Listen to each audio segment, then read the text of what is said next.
नमस्कार. नीतिस्पंदन या चॅनलमध्ये आपले सहर्ष स्वागत आहे. आज या व्हिडिओमध्ये आपण असा एक सुंदर पारंपरिक विषय पाहणार आहोत ज्यामध्ये अनेक जणांना स्वारस्य असते. अधिक मास म्हणजेच भगवान श्री विष्णूंचा पवित्र महिना, त्यालाच पुरुषोत्तम मास, अधिक महिना, धोंड्याचा महिना असे देखील म्हटले जाते. या अत्यंत दुर्मिळ आणि शुभ काळात श्री सत्यनारायणची जर पूजा आपल्याला करणे शक्य झाले तर असा सुंदर योग नव्हे. कधी करावी ही सत्यनारायण पूजा, तिचे महत्त्व काय आणि ती का करतात याबद्दलची संपूर्ण व सोपी माहिती आज आपण या व्हिडिओमध्ये पाहणार आहोत. व्हिडिओ शेवटपर्यंत नक्की पहा, म्हणजे सर्व माहिती आपल्याला अधिक सुंदर रीतीने समजून येईल. अधिक मासात तसे तर वर्षभर देखील सत्यनारायणाची पूजा केली जाते, परंतु अधिक मासात सत्यनारायणाची पूजा करणे अत्यंत फलदायी आणि शुभ पवित्र मानले जाते. या काळात श्री विष्णुदेवांची आराधना केल्याने देखील या महिन्याच्या तुलनेत कैक पटीने अधिक पुण्य मनुष्याला प्राप्त होत असते, अशी धार्मिक श्रद्धा, परंपरा व भावना आहे. ही भावना अत्यंत श्रद्धेने सेवेने केली पाहिजे. अधिक मासात कोणत्याही दिवशी सत्यनारायण पूजा करता येते, कारण अधिक मासातील प्रत्येक महिना हा अत्यंत शुभ व पवित्र असतो. कारण हा संपूर्ण महिनाच भगवान श्री विष्णूंच्या सेवेसाठी, साधनेसाठी, पूजा, तप, जप, आराधना यासाठी समर्पित असतो. यासाठी कोणतीही वेळ आवश्यक अशी नसते, परंतु तरीही सत्यनारायण पूजेसाठी पौर्णिमेचा दिवस सर्वोत्तम मानला जातो.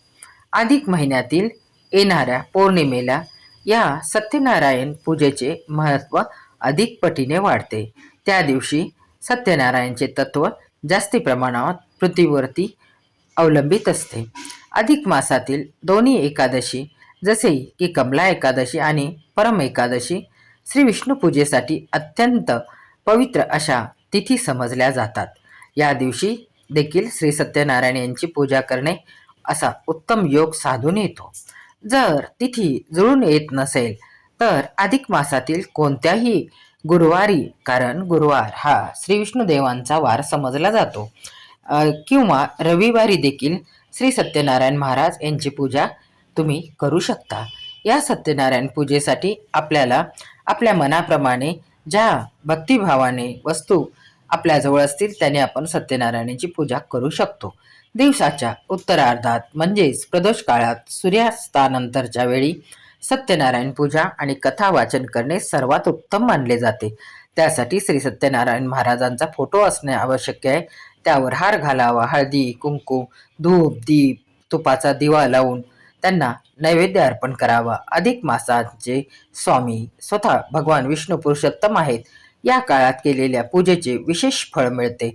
यासाठी आपण पंचामृत व शिऱ्याचा प्रसाद करू शकतो. एक नारळ फळ आपण अर्पण करू शकतो. अधिक मासात केलेले व्रत, वैकल्य आणि पूजेचे फळ कधीही वाया जात नाही. म्हणूनच या काळामध्ये आपण जास्तीत जास्त सेवेमध्ये रत असावे. या महिन्यात सत्यनारायणांची पूजा केल्याने अनंत पटीने मनुष्याला, व्यक्तीला फळ मिळत असते. म्हणून जास्तीत जास्त अभ्यास करून आपण ईश्वरी सेवेचा आनंद घेतला पाहिजे.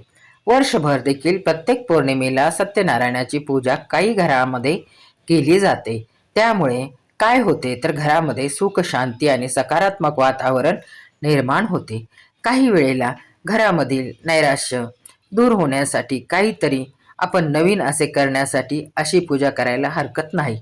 मुलांच्या वाढदिवशी सत्यनारायणाची पूजा व कथा केल्याने मुलांना उत्तम आरोग्य प्राप्त होते आणि दीर्घायुष्य लाभते व आनंदी जीवन जगण्यास प्रेरणा मिळते. दुकान, कार्यालय, व्यवसायाच्या ठिकाणी सत्यनारायणांची कथा केल्याने अनेक प्रगतीचे मार्ग खुलतात. कामात यश प्राप्त होते. जर आपल्या कामामध्ये अनेक प्रकारचे अडथळे वारंवार येत असतील तर आपण आपल्या घरामध्ये श्री सत्यनारायणाची पूजा करून पहा. आपल्याला फार सुंदर वेगळा असा अनुभव येईल. विवाह नंतर घरी कथा केल्याने वैवाहिक जीवनामध्ये आनंद आणि सुख राहते. ती जोडपी सदा सुखी जीवन जगतात असा अनुभव आहे. एखादे काम खूप दिवसांपासून पूर्ण होत नसेल तर मनोभावे संकल्प करून श्री सत्यनारायणांची पूजा करावी आणि कार्य पूर्ण झाल्यावर पुन्हा सत्यनारायण महाराजांची पूजा करावी. म्हणजेच काय की प्रथम नवस बोलून नवस पूर्ण झाल्यावर देखील पुन्हा सत्यनारायणांची पूजा करावी.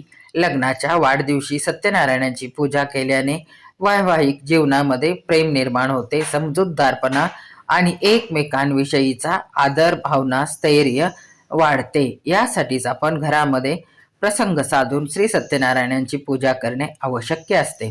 घरात सुतक किंवा पातक संपल्यानंतर सत्यनारायण महाराजांची कथा केल्याने घर पुन्हा पवित्र आणि शुद्ध होते, अशी मान्यता आहे. आपण समजू शकता की घरामध्ये जर एखाद्या वेळेला मृत्यू किंवा जन्म झालेला असेल तर काही वेळेला घरामध्ये सुतक आणि विटाळ पाळला जातो. त्यानंतर आपण सत्यनारायणाची पूजा करावी.